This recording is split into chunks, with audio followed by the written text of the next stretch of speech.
மீண்டும் என்டிஏவில் இணைந்ததில் நான் மிகவும் மகிழ்ச்சி அடைகிறேன். இந்த நேரத்தில் நான் உங்கள்கிட்ட சொல்ல விரும்புவது,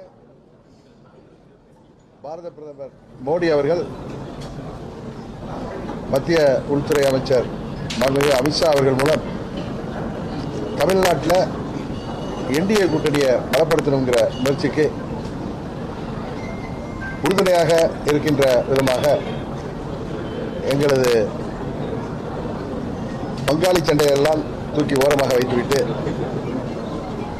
விட்டுக் கொடுப்பவர்கள் என்றைக்கும் கெட்டுப்போவதில்லை என்கிற சான்றோர் மொழிக்கேற்ப எல்லாவற்றையும் மறந்துவிட்டு அம்மாவின் ஆட்சியை மீண்டும் தமிழ்நாட்டில் அமைக்க வேண்டும் என்பதற்காக 2021 மாண்புமிகு அமித்ஷா அவர்கள் எடுத்த முயற்சி அன்றைக்கு முடியாமல் போனதால் இன்றைக்கு தமிழ்நாட்டை வாட்டி வதைக்கின்ற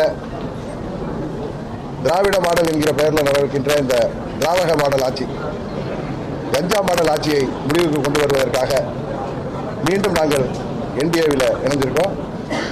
இந்த தேர்தலில் அம்மா மக்கள் முன்னேற்ற கழகத்தின் ஒவ்வொரு நிர்வாகியும் தொண்டரும் என்டிஏவின் வெற்றிக்காக தமிழ்நாடு முழுவதும்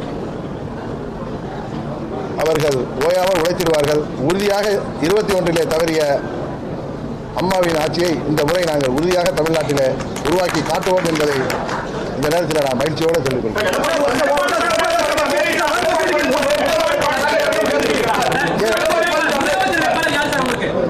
என்டிஏ கூட்டணியின் முதலமைச்சர் வேட்பாளர் தமிழ்நாட்டுக்கு யார் என்பது உங்களுக்கு தெரியும்.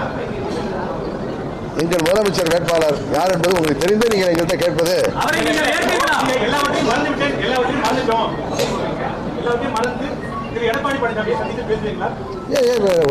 நாங்கள் தமிழ்நாட்டு நலன்லையும் அம்மா மக்கள் முன்னேற்ற கழகத்தின் நலன்லையும் அக்கறையோட நாங்கள் விட்டு கொடுத்து எல்லாவற்றையும் மறந்துவிட்டு, அதாவது எங்களுக்கு இழைக்கப்பட்ட அநீதியெல்லாம் தூக்கி எறிந்துவிட்டு தமிழ்நாட்டு நலனும் அம்மா மக்கள் முன்னேற்ற கழகத்தின் நலனும் முக்கியம் என்கிற ஒரே எண்ணத்தோடு மீண்டும் தமிழ்நாட்டில் அம்மாவின் ஆட்சி வர வேண்டும் என்பதற்காக நான் மீண்டும் முழுமனதோடு என்டிஏ கூட்டணிக்கு வந்திருக்கிறேன்.